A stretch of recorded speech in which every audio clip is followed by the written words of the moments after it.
저랑 김성애 대변인 마스크 쓴 이유를 설명해 주세요. 아 저요? 김성애라고 소개도 안 하고 시작하는 건가요? 시작 안 했어요. 아직 안 했군요. 어제 이제 점심에 그 김진애 의원이 주택청 포럼 행사를 했는데 거기 오셨던 교수님 한 분이 지금 확진 판정을 오늘 받으셨대요. 예. 그래서 지금 김진애 의원실의 관계자들은 전부 다 격리돼서 확진 이제 지금 검사를 받고 있는 중이고요. 저는 그날 저녁에 김진애 의원하고 뭐 벽을 쳐놓고 하긴 했습니다만 방송을 했습니다. 그래서 국회 상황실의 설명으로는 저는 아직 상관이 없는 상태고 예, 제가 직접 그 확진자를 마주친 게 아니기 때문에 그렇죠. 하지만 뭐 알 수 없기 때문에 만전을 기하자는 의미에서 좀 멀리 떨어져 앉아서 네. 마이크 그럴 수 그 확진자 김진애 의원, 김성애 대변인 저까지 이렇게. 네. 그래서 오늘은 안전 차원에서 네네. 마스크를 쓰고 방송 한번 해보도록 할게요. 제가 오늘 메이크업 잔뜩 하고 왔는데 너무 아깝네요. 이마라도 잘 보였으면 좋겠는데. 예. 가는 날에 장날이라고 메이크업이요. 잔뜩 했는데 마스크 네. 쓰는. 다음 주에도 꼭 하고 오겠습니다. 하세요. 자, 시작하겠습니다. 우리는 하나다. 원팀 민주당을 지향하는 방송.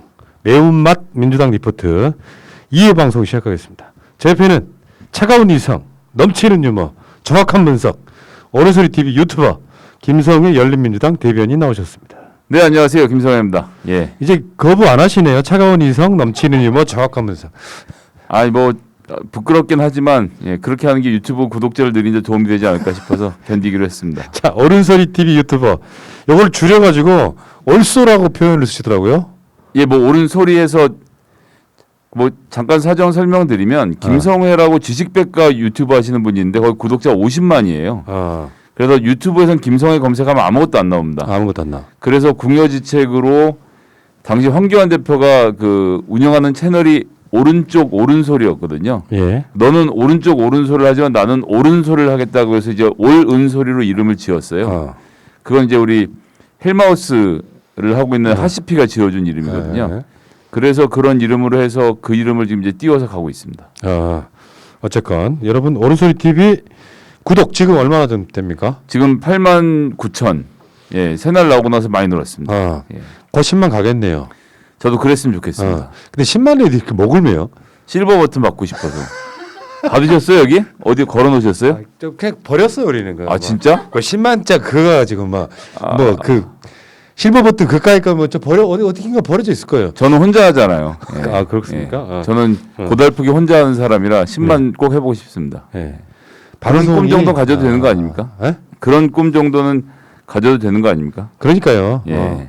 자 여러분 오른소리 TV 구독 좀 부탁드리겠습니다. 네, 아직까지 10만 정도 채워 주셔야죠. 지난주에 반응이 굉장히 많이 왔어요. 저한테 개인적으로도. 아 그런가요? 그러니까 이 방송 자체가 아이디어다. 네. 이런 컨셉의 방송이 없었거든요. 그러니까 사람들은 머릿속에 이 어떤 그 선거 과정에서 생긴 일부 아직까지 남아있는 앙금 있는 사람도 있고 네네. 또 자기 집을 짓게 되면 사람이라는 게 심리적으로 있잖아요. 네. 큰 집이든 작은 집이든 내 집이 생기면 인테리어를 하게 돼요. 네. 잘 살려고 잘 가꾸는 거죠. 그렇죠. 그렇다 보니까 상대적으로 이제 어떤 흐름으로 갈 수 있냐면은 네. 민주당 내에서는 그냥 흡수통합하자 이 분위기를 갈 수도 있고. 네. 근데 열린 민주당, 매운맛 민주당 리포트를 만든다고 하니까 사람들이 아이디어 되게 좋다라고 하는 것이 왜냐하면 어떤 이 특정한 시점이 흐르기 시작하면 있잖아요. 이게 분명히 분열의 요소로 작용을 합니다. 목소리 달리 내기 시작하면 그 과정들 때문에 열린 민주당을 뭔가 우리가 관심 있게 지켜보는 것도 중요하다. 네. 그래서 이게 굉장히 좋은 아이디어다라는 피드백이 엄청 많았습니다. 예, 저도 이제 얘기 많이 들었는데 좋아하시는 분들도 계시고 어쨌든 새날에 가서도 열린민주당 알려야 된다 이런 점에서 칭찬하시는 분도 계셨고 그리고 열린민주당 사실 활동을 열심히 하고 있지만 언론이 잘 커버를 안 해주고 이래서 저희가 소개할 자리가 없는 것도 현실이기도 하거든요. 그런 점도 있고 아니 저 새날에서 열린민주당하고 민주당을 합당하려고 그러는데 왜 네가 거기 말려 들어갔느냐 뭐 이제 이런 말씀을 하는 분도 계시고 새날이 정당이 아닌데 그 당과 당의 합당을 뭐 협상을 해주실 것은 아니라고 생각을 해서 저는 어쨌든 저희 입장을 잘 전달하는 거 좀 전에 인테리어 말씀하시니까 제가 뭐 첫 번째로 드릴 말씀은 저희가 당원은 만들었고 당규를 지금 1, 2, 3호를 다듬어서 오늘 저희 열린민주당에 그 공개를 했습니다. 당원들에게 공개를 하고 하나씩 인테리어를 만들어가는 과정이 뭐 사실 맞고요. 어쨌든 열린민주당으로서의 아이덴티티를 확실하게 잘 만들어 놓는 것이 저는 이 정당의 민주주의를 발전시키고 민주당의 역사를 발전시키는 자체에도 저는 도움이 될 거라고 생각을 해서 뭐 합당 여부는 계속 말씀드리지만 민주당에서 아무 소리가 없는데 그건 뭐 저희가 이러쿵저러쿵 말할 성질의 문제가 아니라고 생각하고 지금은 이제 작지만 강한 정당으로 우리의 힘을 기를 때다 이런 자세로 좀 임하고 그쵸. 있습니다. 그러니까 제가 민주당하고 열린민주당의 합당 이야기하는 건요. 네, 제가 아까 저번에 말씀드린 것처럼 뭐 흡수하기 위한 확당을 말씀드리는 게 아니라 네네, 열린민주당의 가치는 지금 현재 독립적으로 존재해도 충분히 빛나요. 네, 끌고 가는 저번에 말한 겸인선이나 등대 역할을 하신다 그랬잖아요. 네네네, 그럼에도 불구하고 이게 굉장히 오랜 시간 동안 떨어져 있으면 나중에 돌아갈 수 없는 어떤 분리된 어떤 정당으로서 역할이 좀 심해지면은 네네, 나중에 그게 진짜 분열의 요소로 작용하지 않을까라는 측면에서 같은 시야에서 놓고 보자라는 차원이에요. 네네, 그러니까 한쪽은 일방적으로 무시당하거나 관심이 없는 상태를 벗어나 보자. 그래야 밖으로 드러난 자기들의 색깔이 있어야 그렇죠. 재정적으로 색깔이 있어야 이게 분열의 요소로 작동하지 않고 네. 그걸 비슷하게 가거든요. 네네. 그러니까 합당시키려고 하는 방송이 왜 나가냐 하시는 분들은요. 걱정 안 하셔도 돼요. 이게 예. 뭐 우리가 합당해가지고 열린민주당 내가 먹으려고 하는 게 아니잖아요. 그럼요. 예, 뭐 저는 푸나님이 그런 의도로 부르시지 않았다는 걸 잘 알고 있어서 예, 그래서 방송에 나오는 거고 사실 열린민주당만 가지고 이야기하는 방송은 뭐 전 세계 이거 딱 하나 있는 걸로 저는 생각을 하고 뭐 열린민주당 TV가 따로 있지만 그걸 제외하면 나와서 다른 분들께 설명드릴 수 있는 자리는 여기 하나가 밖에 없어서 그렇죠. 매우 소중한 자리라고 생각하고 자료도 좀 열심히 준비하고 그래서 저도 요즘 의원들이 무슨 일을 하고 있는지를 좀 배울 기회가 생겼습니다, 사실. 예. 좀 어려움이 있으시기도 하겠어요. 왜냐면은 그 의원실은 의원실대로 따로 들어가잖아요. 완전히 따로 돌아가죠. 예. 근데 당 대변인이 전화해가지고 뭐 최강욱 대표, 김진애 원내대표, 강민정 의원에 대해서 막 물어보면 귀찮아하지 않아요? 아, 당직자 시켰습니다. 아, 당직자한테 모아와라. 예. 내가 새나려고 어마어마하게 큰 봉상 나가서 해야 되니까 자료를 모아와라고 시켜서 매주 지금 이제 리포트가 들어오고 있습니다. 그렇습니까? 저도 보면서 공부를 하고 있고. 자 그러면 의원 소식 주요 동정 한번 보겠습니다. 최강욱 네네. 대표요. 최강욱 대표는 뭐 잘 아시는 대로 계속돼서 지금 그 검찰 개혁 관련돼서 메시지를 내고 방송에 출연을 하고 있고 본인 뭐 페이스북 등에서 목소리를 좀 크게 높이고 있고요. 관련돼서 뭐 최근에도 많이 말씀들 드리셨을 겁니다. 그리고 이제 오늘 같은 경우는 당에서 이야기해서 저도 공수처 관련돼서 성명서를 하나 발표를 했고요. 웬만하면 민주당 하는 일 칭찬하고 같이 하려고 노력하는데 아 이게 또 무슨 추천위원을 또 소집해서 하겠다고 지금 하는 거 아닙니까? 25일에? 저도 그 비판했어요, 뭐. 예, 그 뭐 너무 답답한 상황이고 사실 공수처가 정말 냉정하게 말하면 온 국민이 꼭 알아야 되는 아젠다도 아니거든요. 이건 설치해서 빨리 치워버리고 9월에 사실 본회의 때 해서 치워버리고 비판받더라도 다음 주제로 넘어갔어야 되는데 시간을 너무 끌고 있다. 그런 점에서 좀 비판하는 메시지를 냈고 이제 최강욱 대표와 함께 이제 그런 검찰 개혁 개혁의 메시지를 내고 있고 본인은 뭐 지금 현재로서는 입법 활동 이제 본인도 해야 되지 않겠습니까? 그렇죠. 지금 이제 뭐 이번 주에 낸 법안 하나 간단하게 소개해드리면 국민건강보험 독촉장 이거 우리나라 우편으로밖에 보낼 수 없도록 되어 있는 거 알고 계십니까? 아 그렇습니까? 예, 전 국민이 카톡 쓰고 문자 보내는 세상에 법이 미비돼 있어서 예산을 문자에다 쓸 수가 없어요.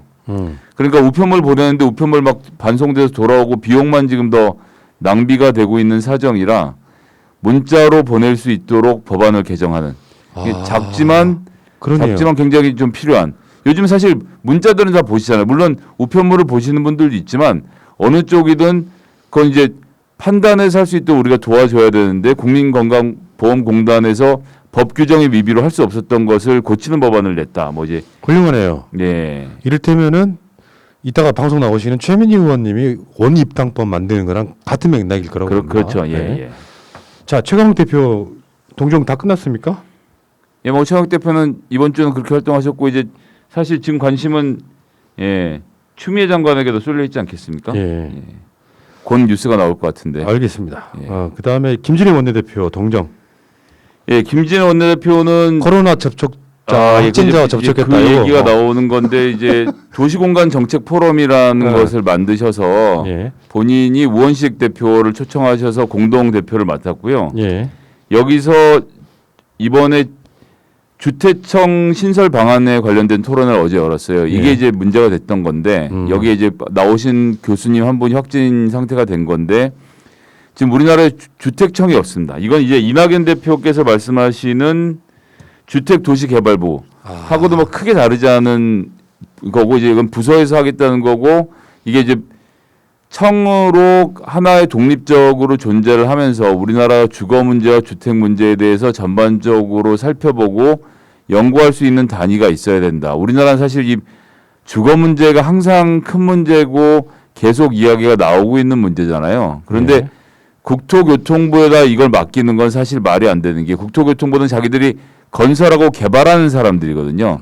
건설하고 개발하는 것을 목적으로 만들어진 부서에다가 주택정을 맡기면 모든 문제를 더 지어로 해결을 하든가 아니면 이 땅은 내가 갖고 있으니까 못 지어로 가든가 이 국토교통부 하는 일은 그거거든요. 자기들이 갖고 있는 국가의 땅을 언제 어떻게 개발할 건가에만 몰두해 있는 사람들이라 이 사람들이 주택 복지와 관련돼서 문제를 신경 쓸 수 있는 사람이 아닙니다. 이건 마치 레미안 아파트나 뭐 삼성물산 이런 대표에게 주택 문제를 어떻게 해결할지 물어보는 거나 마찬가지인 거죠. 그래서 별도의 조직이 별도의 공무원 조직이 만들어져서 주택 문제와 관련돼서 전담해서 이런 각 부처 간의 의견을 조율하고 그러는 가운데서 주택 수급 문제를 해결하는 이런 좀 전담하는 기구가 있으면 좋겠다라는 야. 제안을 한 것이고요. 예. 뭐 민주당도 의견이 크게 다르지 않기 때문에 저는 충분히 이런 경우에는 이 정부 조직 개편의 논의를 해볼 수 있지 않을까 그러네요. 생각을 하고 있습니다. 이게 막 서로 간에 막 논의만 하다 끝나는 문제가 아니라 시급하게 해야 될 문제 중에 하나가 이건 보입니다. 이거 매우 급하게 해야 되고 사실은 민주당이 다음번 정권 재창출하고 그 다음으로 가는 길에 있어서 가장 국민들이 궁금해하는 부분이 사실은 이 주택 문제지 않습니까? 그럼 이 전세난은 어떻게 될 건지 지금 뭐 여러 가지 예측들이 나오고 있는데 이런 것들에 좀 장기적으로 대응하는 호흡을 만드는 것도 포함해서 예. 주택청이 필요하지 않겠나 이런 이야기를 좀 예, 김진애 의원이 하고 계십니다. 김진애 의원은 이미 국토위로 가신 거네 느낌이. 김진애 의원은 어. 12월 9일에 이제 정기국회가 끝나거든요. 예. 끝나고 나면 사보임을 신청할 수 있는 자격이 주어집니다. 예. 그러면 이런 정도 했으면 예, 법사위에서 김진애 의원의 역할은 다 했다고 보고요. 예. 그래서 이제 김진애 의원이 박병석 의장님과 어떻게 담판을 지을지는 좀 봐야 되지만 이번 정기국회를 끝으로 사보임을 요청하지 않을까 좀 그렇게 전망을 해보겠습니다. 진짜 김진애 의원은 올라운드 플레이어 같아요. 법사위에서 잘했어요.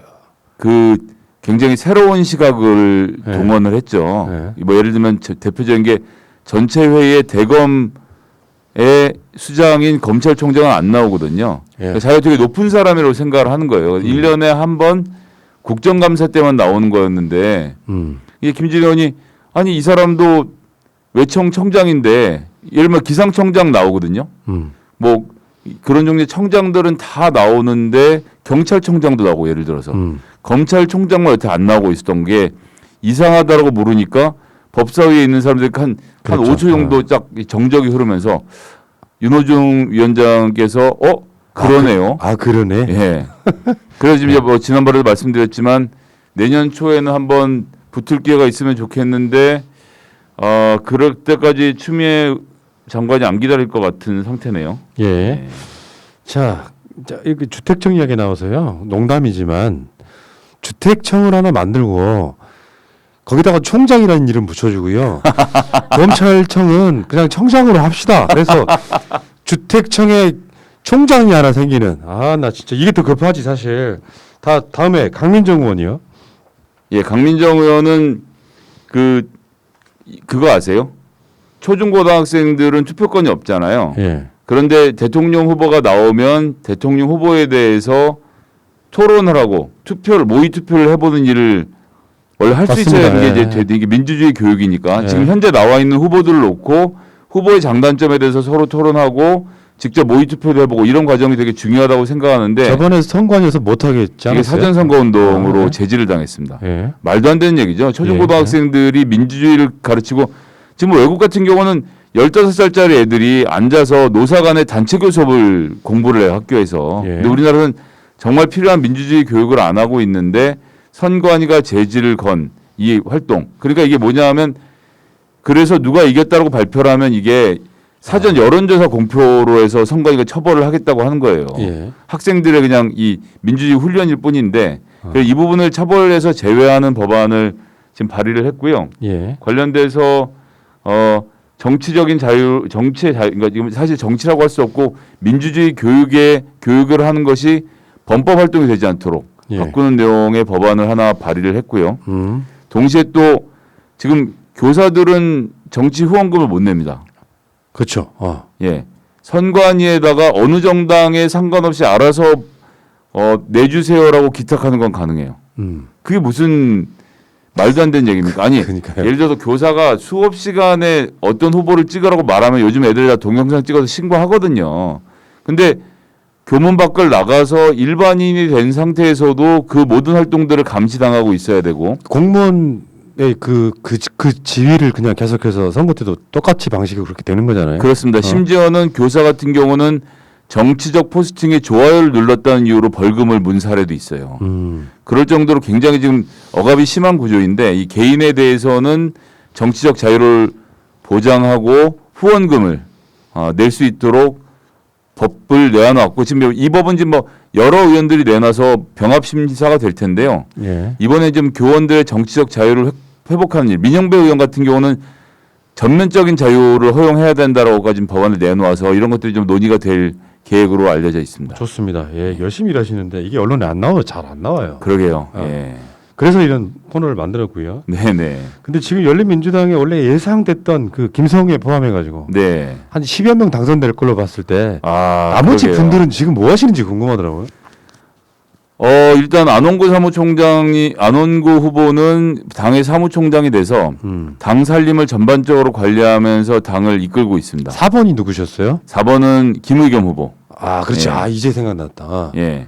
그분은 요즘에 활동 거의 안 하시는 듯. 김의겸 후보는 지금 활동을 지금은 좀 중단을 하셨고요. 이게 후보라는 게 근데 이제 이런 점을 봐야 됩니다. 그러니까 선거 때 후보로 나온 사람들은 이게 원래 정당에서는 비례로 후보로 나왔다가 후보에 안 되고 나면 사실 거기서 활동이 끝나요.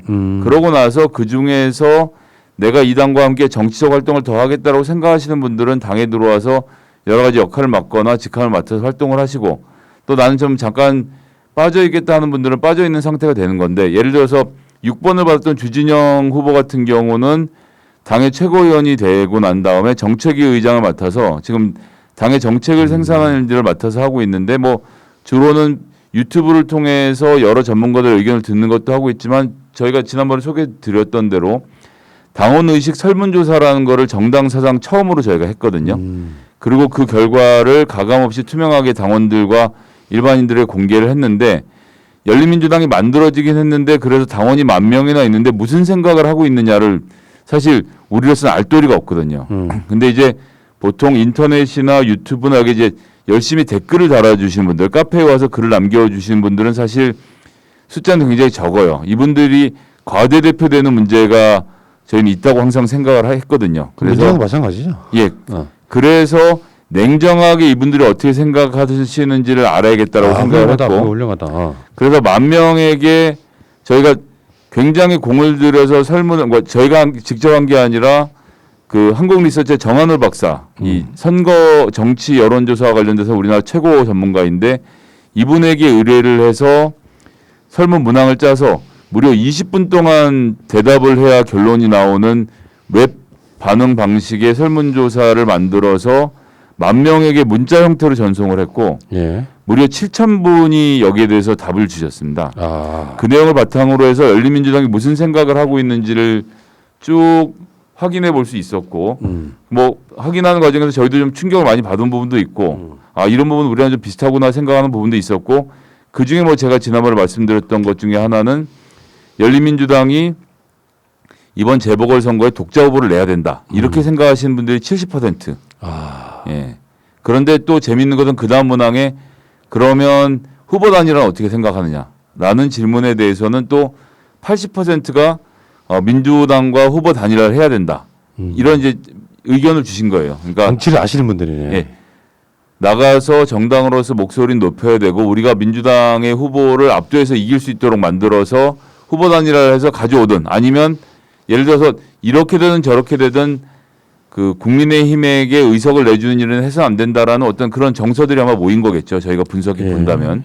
그래서 저희가 생각했던 것보다는 열린민주당이 독자적으로 더 열심히 활동해야 된다고 생각하신 분들이 많은 것을 확인을 했고 당원들의 여론이 어디인지를 알아야 당 지도부도 거기에 대한 대책을 세울 거니까. 그래서 이제 뭐 지금 말씀드린 이런 문제들을 다루는 일을 주진영 최고위원이 이제 정책위의장으로서 좀 열심히 하고 계시고 뭐 그런 식으로 지금 후보군들이 자기 할 일 좀 찾아서 하고 있습니다. 그렇죠. 저는 대변인하고 있고. 그러니까요. 예. 훌륭하시고요. 자, 방송 중간에 무슨 속보가 막 뜨고 그러면은 네. 뭐랄까 집중이 잘 안 돼요. 그러니까요. 예. 그 이야기를 한번 해볼까요? 네네. 그러니까 이제 공수처랑 연관되어 있는 문제인데 지금 추미애 장관 같은 경우는 네. 윤석열을 그러니까 징계 청구하면서 직무배제까지 그렇죠. 사상 초유의 사건이 일어난 겁니다. 그렇죠. 근데 이게 지금 검찰 개혁에서 아까 공수처 이야기할 때 민주당과 국민의힘이 다시 한번 뭐 만나는 걸 만들면은 열린민주당은 당연히 거기에 대해서 뭐 하는 거냐 지금 한시가 급한데 이렇게 목소리를 내줌으로써 견인해 온단 말이에요. 네네. 그 역할 잘하고 있는 것이고 그러니까 지금 열린민주당은 공수처 설치나 어떤 추미애 장관의 이런 활동들에 대해서 굉장히 적극적으로 찬성하고 있는 거죠. 적극적으로 찬성하는 걸 넘어서 심지어 최강욱 대표 같은 경우는 이 추미애 장관님의 문자를 만든 사람이 아니냐라는 마토토까지 퍼뜨려가면서 예. 그럴 정도 뭐 당연히 그러지 않았지만 여하튼 이제 그럴 정도로 열심히 하고 있고 오늘 같은 경우도 그 윤석열 장모 관련돼서 뉴스가 나오고 나서 황희석 최고위원 같은 경우도 분개해서 이런 중범죄 어떻게 불구속 기사가 말이 되느냐. 그리고 지금 그 외에는 무혐의로 풀어주고 이런 부분들이 좀 나왔지 않습니까? 예. 거기에 대해서 문제 제기를 했고 그 결과를 놓고 추미애 장관이 지금 전격적으로 예. 직무정지를 명령한 상태 이거는 최초의 일이죠. 예. 우리가 그렇던데 지난 주말하고 이번 주 초 어제 그런 예상을 했었어요. 추미애 장관 스타일이면 윤석열을 직무배제할 수도 있다. 근데 기존의 관념으로 생각해 보니까 설마 그런 일이 있을까 했는데 망설이질 않네요. 진짜 추미애 장관은 결로 보면 열린민주당 스타일이야. 열린민주당도 필요한 토론들은 하는데요. 우리 추미애 장관님은 그러니까 추미애 장관은 그런 특징이 있으시죠. 하나를 결심하고 결단하면 좌고우면이 정말 없는 스타일인 것 같아요. 네. 그래서 지금 추미애 장관 너무하는 거 아니냐라고 이야기하는 민주당 내 인사들은 정말 무슨 생각인지 모르겠고 그럼 자기가 그 자리에 가서 윤석열을 컨트롤할 수 있을 거라고 생각을 하는 건지. 그렇지 않은 내가 이상민 의원이 네. 윤석열 추미애 같이 사퇴해야 된다 이야기했길래 우리 단체방에 한 말이 있어요. 윤석열의 대안은 수도 없이 많아요. 추미애 대안이 없어요. 말하자면 아니 추미애 장관이 뭘 잘못했는데 지금 나가야 돼요? 그러니까요. 네. 그러니까 그렇게 뭐 양비론적으로 뭔가 이렇게 주장을 하더라도 추미애 장관은 검찰 개혁의 상수고요. 네. 윤석열은 검찰 개혁의 일종의 뭐랄까 변수일 뿐이거든요. 네네. 이 상황에서 같이 물러나라고 하면 사실은 검찰 개혁 실패예요. 지금 뭐 기사가 계속 나오고 있지만 추미애 장관이 총장에 대한 여러 비위 혐의에 대해서 직접 감찰을 진행했고 그 결과 총장의 심각하고 중대한 비위 혐의를 다수 확인했다라고 하니까 거기에 대한 근거들이 또 지금 나올 거고요. 이거 옛날에 뭐 근거 없어서 못 잘랐습니까? 알았어도 뭐 다 뭐 좋은 게 좋은 거지부터 시작해서 뭐 그래도 여론의 역풍을 맞을 수 있으니까 조심을 해야 되느니 뭐 이런 식으로 해서 지금 유야무야 뭉개온 것이고 7월 15일에 출범해야 될 공수처가 무슨 국민의 여론의 힘을 얻는다고 4달 미뤄서 저는 잘 모르겠어요. 7월 15일보다 지금 11월 20일에 국민 여론이 더 민주당에게 올라가서 막 이거 꼭 만들어야 된다는 얘기를 지금도 하나요? 저는 그렇지 않다고 보거든요. 그때 했었어야 되는 일인데 민주당은 못했고 추미애 장관은 했죠. 저는 추미애 장관이 예, 뭐 이렇게 해서 한 과제를 마무리 짓는 것. 이 논쟁이 오래 갈 것 같지만 논쟁이 마무리가 되면 또 끝나고 다음 스테이지로 넘어가게 돼 있거든요. 그런 점에서는 추미애 장관이 아주 잘하신 일이라고 생각합니다. 그러면 이 정도 직무 배제까지 당했다면 이제 수순은 윤석열이 사퇴하는 것밖에 정상적인 상황이라면요. 근데 뭐 버티겠죠. 지금 보니까 조국 사건 불법 사찰하고 중앙일보 사주 접촉이 부적절했고 한명숙 총리 사건 관련돼서는 수사검사 감찰을 방해하는 지경까지 갔다고 야. 하면 뭐 문제가 지금 한두 개가 아닌 건데요. 예. 예. 이렇게 되면 여긴 당연히 상응하는 조치가 뒤따라야겠죠. 그런데 직무 배제를 하면 법으로 직무 배제가 된 거니까 직무 배제된 상태에서 대기하겠죠 뭐. 근데 저는 윤석열 총장은 배제를 한 상태로 버틸 거라고 봅니다. 그럼 본인이 이제 그러면은 찌질함을 그냥 반증하는 거 아니에요? 그렇기도 할 테고 저는 그러니까 그게 어느 편에서 보면 찌질해 보일 테고 또 반대편에서 볼 때는 문재인 정부가 비리가 많아서 추미애 장관을 시켜서 윤석열을 정말 모질게 내치는구나라는 여론을 만들어내면 그 동정론이 본인의 대망론으로 이어질 거라는 헛된 희망을 지금 품고 있지 않을까. 그래서 내쫓기더라도 네. 최대한 비참하게 내쫓겨야 되겠다. 이렇게 생각하고 있습니다. 김성희 대변인 그럼 윤석열이 대선 출마할 거라고 보세요? 사실 저도 출마를 해봐서 아는데요. 출마를 하는 날까지 내가 출마를 모른다. 할까 말까를 계속 고민하게 되거든요. 어. 윤석열은 근데 한다는 것을 하나의 변수로 두고 계속 고민하는 중인 거고 지금은 어쨌거나 형님 지금은 명분을 쌓을 때입니다. 아마 내부에서 이렇게 조언을 하고 있을 것 같아요. 온갖 박해를 받으면서도 견뎌라 이런 거. 그렇죠. 그런 차원보다는 그런 거 아닐까요? 내가 정말 차마 나가고 싶어도 못 나가는 그 지킬 것이 많은 사람. 그것도 포함되어 있는 거죠. 네. 예. 어쨌건 직무 정지가 되더라도 현직에 있는 것과 옷을 벗고 나가는 것의 차이가 크거든요. 우리가 그 좋은 예를 황교안 검사님을 통해서 확인해 볼 수 있는데 황교안 검사님들 잘 나갈 때 언론이 얼마나 띄워줬습니까? 그러니까요. 그런데 한 방에 날아가고 나니까 아무도 신경 안 써주잖아요. 예, 윤석열도 지금 자기를 지지하는 언론과 여론이 내일도 자기를 지지할 거라고 생각하는 큰 착각에 빠져 있는 건데요. 예. 지켜봐야 되겠죠 이제. 최강욱 대표가 11월 23일 날 한 말이 있습니다. 월요일 날 공수처가 법정 시한원에 출범했다면 장관과 총장의 갈등설이 심의를 필요하게 하지 않았을 것이다. 이제 어떠한 방해가 있더라도 공수처장 후보 추천이 가능하도록 정치권이 지혜를 발휘할 때이며 국민의 뜻을 받들어야 할 때이다. 열린민주당이 앞장서겠다. 등대 역할을 하겠다. 예, 뭐 전 너무 당연한 얘기라고 생각하고 안타깝게도 이번 11월 25일 법사위 법안소위에는 김진애 의원도 최강호 의원도 들어가지 못하지만 이날 논의된 사항이 굉장히 중요할 것 같습니다.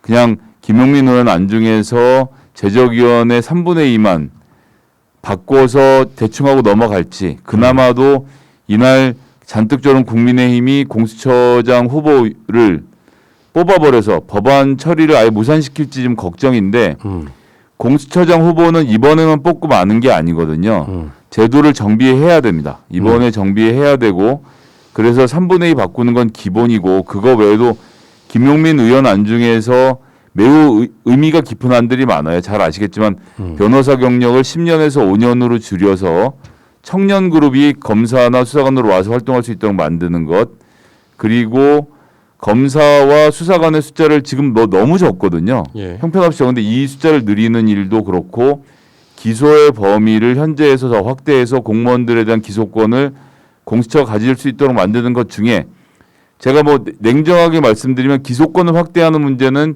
법리적으로나 다른 것과 부딪힐 여지가 있기 때문에 이건 뭐 토론을 해볼 수 있다고 생각하는데 나머지는 지금 꼭 통과시켜야 되는 필수 불가결한 내용이라고 봅니다. 그리고 진통은 한 번 겪을 때 끝내고 말아야지 지금 찔끔하고 내일 또 찔끔하면 그렇습니다. 국민들은 화가 나거든요. 그래서 25일에 법안소위에서 얼만큼 바꿔서 통과시키느냐를 저는 좀 주목해서 보려고 하고요.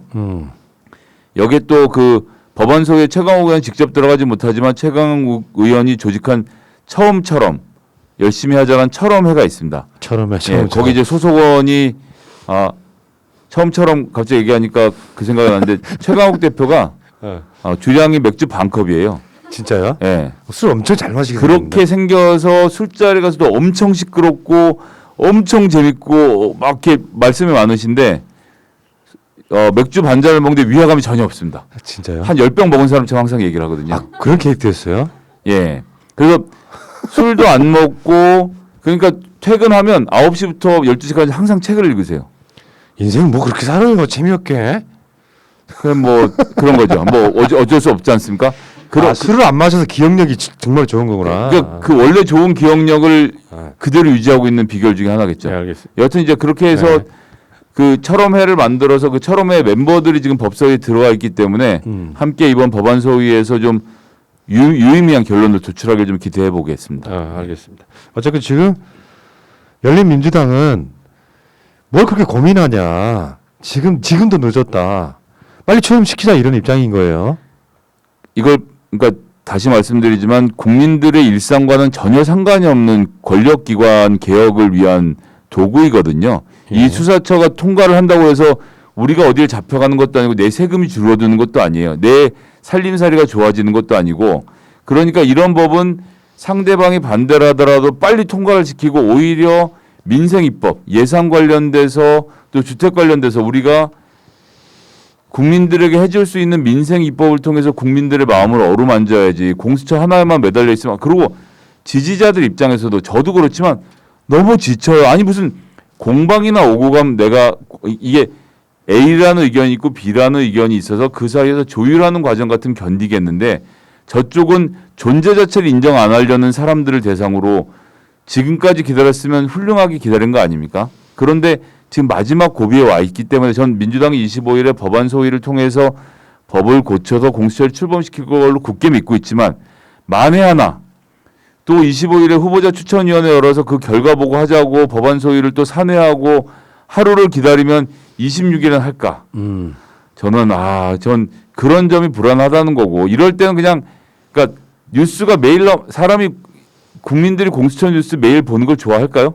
만들었다고 하면 그 다음에 욕하는 건 욕해봐야 사흘이에요. 맞습니다, 사흘. 맞습니다. 예, 지나가야죠. 예. 예.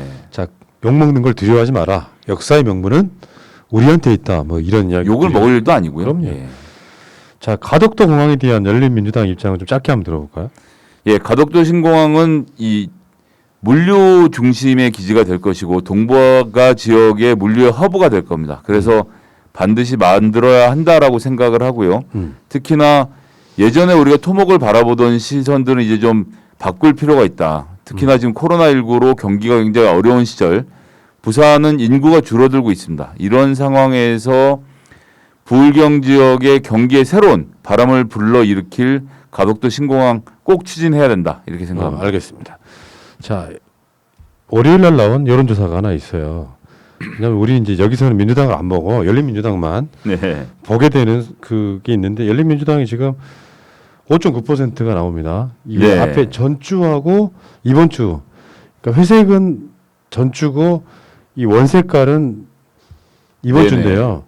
열린민주당이 지금 국민의당에 이어서 5.9 지금 4위를 달리고 있고 정의당보다 앞서고 있다는 말씀을 한번 드려보고 이걸 내가 왜 가져왔냐면은 예를 들어서 합당이라는 게 어떤 여론도 필요하지 않습니까? 네네. 어떤 특별한 상황, 그러니까 이게 지금 민주당의 많은 다수 의석과도 연관이 있는데 한두 석이 부족하거나 궁하다고 하면 이 합당에 대한 여론이 꽤 여론이 됐을 거예요. 옛날에 177일 때는 엄청나게 물어봤죠. 네. 셋 더하면 180인데 들어오냐 안 들어오냐 들어오냐 안 들어오냐. 예. 근데 문제는 이러다 보면은 이제 오히려 다음 총선까지도 이 상태가 유지될 수 있다고 보는 사람도 있더라고요.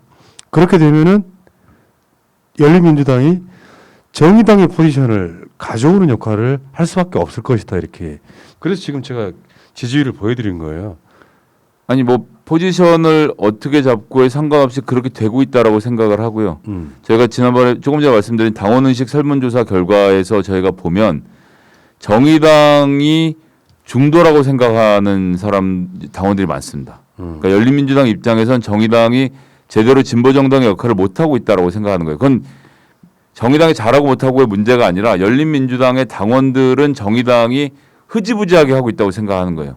즉 원래 그들이 다뤄야 할 이 저소득층의 문제, 노동 계급의 문제 이런 것들을 자꾸 떠나서 페미니즘이라든지 뭐 소위 말하는 젠더 이퀄리티 이런 쪽으로 이슈가 집중이 되면서 본연의 정의당의 진보 의제들을 못 다루고 있고 그런 의제를 열린민주당이 다뤄줬으면 좋겠다라고 생각해서 지지를 바꾼 분들이 많이 계시거든요. 예. 그래서 기본적으로 이 당의 정신에 제가 지난번에 말씀드렸습니다만 열린당하고 민주당이 있는데 민주당의 경우는 문재인 정부의 성공을 바라시는 분들을 중심으로 한 그룹이 있고 열린당의 경우에는 이 당원 민주주의를 포함해서 진보적 어젠다를 실천하는 정당으로서의 이 열린민주당의 역할을 규정하시는 분들은 사실은 정의당과 열린민주당 사이에서 갈등하다 넘어오신 분들이다. 그래서 그런 포지션으로 저희가 잡아서 가는 것이 뭐 지금으로서는 당원들이 그렇게 요구를 하고 있다는 말씀을 드릴 수 있습니다. 자, 알겠습니다. 어쨌건 열린민주당이 합당이 되든 뭐 다음 총선까지 계속 가든 일단은 내실을 갖추는 게 중요하죠. 그러니까 합당될 거라는 생각으로 그냥 대충 당 운영하면은 나중에 그냥 흡수돼 버리고 말 거다. 아, 예. 그러니까 예. 세석의 민주정당이지만 그 존재감이 사실상 민주당만큼 있어야 된다고 생각해요. 네네. 그래야 이게 개혁을 끌어갈 수 있는 거죠. 뭐 개혁적인 아젠다도 물론이거냐 조금 전에 말씀드린 대로 당규도 지금 만들어서 1, 2, 3호를 공개를 오늘 했고요. 이번 주 목요일에는 또 열린민주당 정기 대의원 보고대회를 열어서 지금까지 활동 사항을 보고하고 이런 당내 민주주의를 잘 구축하는 일을 열심히 할 것이고 뭐 내일 모레면 합당하겠다는 생각으로 노는 정당 생활은 하지 않겠습니다. 그러니까 당원들의 그 의식 조사가 네. 상당 부분 이렇게 일맥상통하는 거라고 봐요. 예, 뭐 저희는 그 당원 의식 설문조사 결과에 따라서 당원들이 요구하는 내용들을 실천하기 위해서 노력을 하는 것이 지금 지도부의 입장이고 합당 예. 관련돼서 마찬가지로 당원들이 어떻게 생각하는지를 먼저 알고 그들과 토론하는 게 중요하기 때문에 그래서 저희는 지금 뭐 이 합당과 관련돼서 당 지도부가 논의를 따로 하지 않는 겁니다. 그럴 이유가 없거든요. 그거는 어디까지나 이 당원들의 몫이기 때문에요. 그러니까요. 근데 열린민주당이 돈이 많다면서요? 아, 많다라고 하는 기준은 모르겠는데. 아니, 그거는 반어법이죠, 반어법. 돈이 있을 턱이 있나? 근데 저는 진짜 많아서 많다고 대답드리려고. 진짜요? 저희가 지난 선거를 당원 당비와 후원금을 걷어서 걷고 선관위로부터 돈을 많이 돌려받아서 선거를 흑자로 치렀습니다. 흑자로 치르고 지금 당 운영을 조금 전에 말씀드린 국세청장 출신의 안홍구 사무총장이 그러네. 예, 그립을 딱 쥐고 가고 있기 때문에 적자를 내지 않고 아주 건실하게 잘 운영을 하고 있고요. 근데 이제 연말이 되면 그 이제 세액공제, 세금공제 때문에 어디다 누굴 도와줄까 이런 생각들을 하신 분이 많은 건 사실이기 때문에 그럴 때 열린민주당이 훌륭한 대안이 되지 않을까 저는 이제 그런 말씀 좀 감히 드리고 싶습니다. 보통은요 이렇게 물어보면 아니요. 우리 지금 재정이 열악합니다. 후원 부탁합니다 할 것 같은데 네. 우리 돈 많아요. 저희는 돈 관리를 똑바로 하고 있으니까 돈을 주셔도 좋겠다. 저희 심지어 그저께도 재정 보고를 다시 한번 했고요. 예, 투명한 당 재정 보고를 하는 것으로는 저희가 전 세계 1등 정당이지 않을까 이렇게 생각을 합니다. 알겠습니다. 자, 어쨌든 열린민주당의 후원도 좀 부탁 좀 드릴게요. 왜냐면은 세상에 돈이 남는 게 있습니까? 뭐 돈은 남지 않아요. 네, 항상 늘 부족하지. 당 설명도 하게 해주시고 후원도 해주시고 정말 감사합니다. 예. 네. 열린민주당 검색하시면요, 열린민주당 홈페이지가 나와요. 네. 거기 가면은 후원하는 방법이 나와 있는데, 이건 뭐 지금 하실 분들은 가서 하시고 다음 주에 한번 더 자세히 한번 소개를 해드리겠습니다. 네. 자, 어쨌든 지금 이슈들이 막 계속 부딪히고 있는 상태에 12월 2일 날 뭐 또는 올해 12월 9일이 정기국회 마지막이니까. 11월 1일, 2일, 9일에 본회의가 열리게 되어 있고요. 네. 2일에 예산안이 통과가 되는데 예산안 통과는 무조건 투표를 해야 되니까 그날 뭐 관련된 모든 이슈들을 털어서 같이 투표를 하겠다는 전략인 것 같습니다. 예, 그래서 그게 한꺼번에 통과시키는 게 낫겠죠? 그럼요. 예, 그냥 몰아서 한꺼번에 가는 거고 뭐 국민의힘이 있거나 말거나 해야 되는 상황이에요. 왜냐하면 국민들이 민주당이 잘해서가 아니라 하여튼 알았으니까 어떻게든 해봐라고 지금 민주당을 밀어주는 상황으로 저희가 그렇죠. 겸손하게 받아들이고 지금은 일을 해야 될 때다. 그 4월 11일, 12일 머니투데이에서 여론조사하면서 이번에 투표 왜 하세요라고 물어보면서 20대 국회 뭐가 제일 아쉬우세요라고 물어봤는데 66.7%의 유권자가 20대 국회가 일을 안 했다라고 답변을 했어요. 통과된 법이 없다는 뜻이겠죠. 그렇죠. 그러니까 어느 쪽으로 가는 거가 상관이 있는 게 아니라 일을 하라는 거거든요. 그러니까 민주당은 무리를 해가면서 일을 하면 그것이 유권자들로부터 칭찬을 받게 될 일이라는 것은 뭐 저는 여론조사 결과 정확히 보여진다고 생각합니다. 작년에 봤잖아요. 공수처나 패스트트랙 이런 거 통과시킬 때 패스트트랙으로 그때 엄청 칭찬이 쏟아진 거거든요. 아니 하다못해 상임위 18개를 다 차지할 때 사실 저는 보면서 아무리 그래도 정치 도의상 어떻게 저렇게까지 하나 그래서 속으로는 욕을 했어요. 민주당 좀 심하네 했는데 그다음부터 지지율이 빵빵 오르더라고요. 그래서 네. 아 국민들이 진짜 그냥 하여튼 알아서 니들이 일 좀 해라 이런 말씀을 정말로 간절하게 하시는구나를 그때 그걸 보고 좀 느꼈습니다. 그러니까 예를 들어서 윤석열을 직무배제하는 것도요. 어차피 뭐래도 욕할 사람들은 추미애 욕할 거예요. 추미애 장관을. 예. 근데 추미애 장관을 욕하는 사람 중에는 뭐하나 저거 직무배제 안 시키고 그런 사람도 있단 말이에요. 있죠. 예. 그리고 그러다 보니까 이제 우리는 추미애 장관의 어떤 그 한 획을 끊는 역사상 초유의 사건을 지금 만들어내는 모습에 이게 이걸로 끝나면 안 되고 공수처가 만들어지면서 제도적 시스템적으로 이게 보장이 돼서 검찰권이 남용되는 일 없는 그런 나라 만들어야 되겠죠. 이게 처음이 모든 게 어렵기 때문에 검찰총장에 대한 징계를 한 번만 하면 그다음부터는 검찰총장도 모든 공무원처럼 징계를 받는 자연스러운 구조가 만들어집니다. 저는 그래서 추미애 장관의 논란 여부에 상관없이 응원하고 활동을 잘해줬으면 좋겠으면 한다는 좀 격려의 말씀을 드리고 싶습니다. 알겠습니다. 자, 시원시원하네. 역시 매운맛이네. 아, 뜨거워, 그냥. 아, 뜨거워요. 자, 매운맛 민주당 리포트. 2회 방송 여기서 마치고요. 이따가 9시에 최민희 의원, 황인두 이사와 함께 이 윤석열의 직무정지 이런 이야기는 그때 한번 다시 좀 깊게 한번 다뤄보겠습니다. 자, 열린민주당 리포트 두 번째 방송. 오늘은 여기서 마치겠습니다. 고맙습니다. 감사합니다. 현재로 저들을 물리치자. 바이러스에게는 마스크가 없다. 어서 가자 바이러스보다 먼저. 그러니 내일보다 먼저 가자. 우리들의 희망을 형제이게 하자. 설령 그것이 내일이